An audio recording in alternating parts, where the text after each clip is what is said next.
चलिए देखिए यहाँ पे जो है ये क्वेश्चन जो है वो लीनियर इक्वेशन है, ठीक है।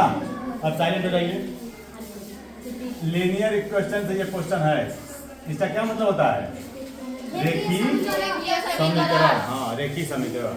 और रेखीय समीकरण की पहचान क्या होगा कि जो भी आपका चर पद होगा, चर समझ रहे हैं ना, एक्स वाई जेड कुछ भी रहेगा जिसको आप वेरिएबल कहते हैं, उसका पावर कितना होगा? 1 होगा। अगर 2 हो गया तो वो पावर फिर वो रेखीय नहीं रहा, द्विघात हो गया। द्विघात समीकरण बनेगा तब, जिसको आप क्वाड्रेटिक इक्वेशन कहते हैं। अब लीनियर नहीं रहा। हाँ, अब 2 रहेगा तभी द्विघात कहलाएगा, ये भी जानिए। हाँ, और 3 हो गया तो फिर द्विघात नहीं रहा। हाँ, जो भी स्क्वायर वाला रहेगा वही द्विघात समीकरण बनाएगा। और लीनियर में क्या होगा कि जो भी आप जो है वेरिएबल जो भी आप फाइंड करेंगे या मानेंगे, उसके पावर बस सिंगल पावर रहेगा, डबल नहीं होगा। तो यहाँ पे देखिए, यहाँ पे एक वर्ड आया है मल्टीपल। मल्टीपल मीन्स होता है गुणज। गुणज इसका एक और नाम है अपवर्ड। हम दोनों लिख रहे हैं। अपवर्ड मीन्स ये है, गुणज मीन्स कि 6 का जो है आप जब टेबल लिखते हैं ना इस तरह से, ये इंड नहीं है ना, तो जब इंड नहीं है तो एक सिंबल इस तरह बनता है, क्या कहते हैं उसको? हाँ, इनफाइनाइट बोलते हैं, अनंत। अनंत। तो इसमें कहा जा रहा है कि यहाँ पे देखिए, और एक कंसेक्यूटिव भी लगा हुआ है, क्रमागत। इसका क्या मतलब होता है? हाँ, क्रमागत। क्रमागत मतलब एक के बाद एक, गैपिंग नहीं। तो यहाँ पे देखिए क्रमागत है, ये जो टेबल लिखा गया है क्रमागत है। और ये सारी नंबर, जितना नंबर है सब 6 का क्या है, क्या बताएंगे? गुणनखंड। ये मल्टीपल है। इनको जो है आप कहेंगे कि मल्टीपल है, ये जितने नंबर आगे जाएगा या जो भी नंबर हम आपको देंगे वो आपको बताना पड़ेगा कि वो 6 का मल्टीपल है या नहीं है। अगर पूछा जाए कि ये 14 जो है, 14 is a multiple of 6, 14 is a multiple of 6, तो आपका आंसर क्या होगा? नो, मल्टीपल नहीं है।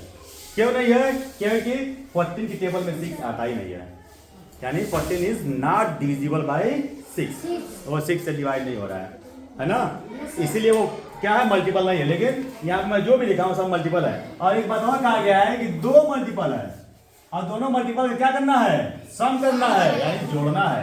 तो अब हम दो, तो यहाँ पे तो दिया ही नहीं है। अगर एक पता चल जाए, जैसे अगर मैं कहूँ कि 18 के बाद कौन सा मल्टीपल होगा, तो आप 24 बता ही देंगे। क्या करके, क्या करेंगे? तब 6 प्लस कर दीजिए, उसी में 6 प्लस करते जाइए, नेक्स्ट अगला मल्टीपल आता जाएगा, आएगा ना। तो यहाँ पे हम वही करने वाले हैं। तो अब यहाँ पे मानना पड़ेगा आपको कि माना let the first multiple, let the first multiple of 6, multiple of 6 क्या लिखेंगे? हाँ, एक्स लिख दीजिए, फर्स्ट मल्टीपल है। तो सेकंड क्या लिखेंगे? सेकंड अब बताइए, सेकेंड मल्टीपल क्या होगा? x प्लस 6 होगा या 6x होगा? इंटू कर दीजिए। अगर ये नहीं, इंटू नहीं, सॉरी, अगर पहला 6 है तो दूसरा देखिए 12 हो रहा है कि नहीं? तो आ रहा है ना?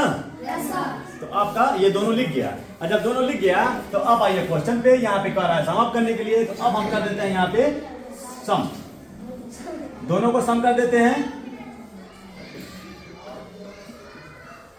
और दोनों का सम अप कितना आ रहा है? 68 अकॉर्डिंग टू क्वेश्चन। ये क्वेश्चन जो है, जो कह रहा है उसके अकॉर्डिंग, ठीक है। अब देखिएगा, कटेगा ना, कटेगा तो बताना, ठीक है। अभी आ रहा है ना? चलिए अब इसमें देखिए, अब इनको प्लस कर दीजिए, कितना हो जाएगा? 2x plus 6 equal to 68। अब यहाँ पे जो है इस 6 को इस तरफ शिफ्ट कर दीजिए, यानी ट्रांसपोजिंग कर दीजिए, ट्रांसपोजिंग करना होता है। और ये कितना आ गया? 62 ना? ये 2 हो गया। अब 2 से इसमें डिवाइड कर दीजिए।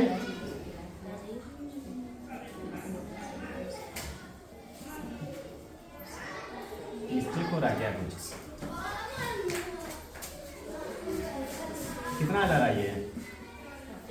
31। तो 31 तो इसका मल्टीपल है ही नहीं, 6 का मल्टीपल है ही नहीं।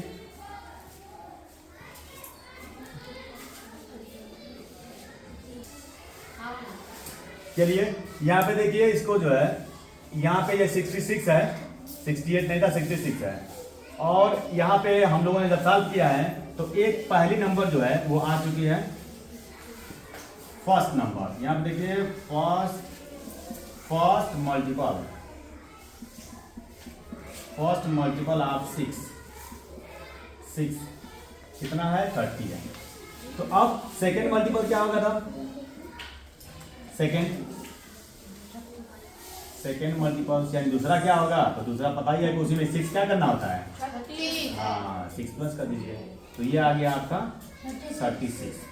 तो ये दोनों मल्टीपल जो है हमारा आ चुका है, जो 6 के मल्टीपल हैं, और दोनों को प्लस करने पर कितना आ रहा है? 66। तो इस तरह से आपका सॉल्व हो गया है।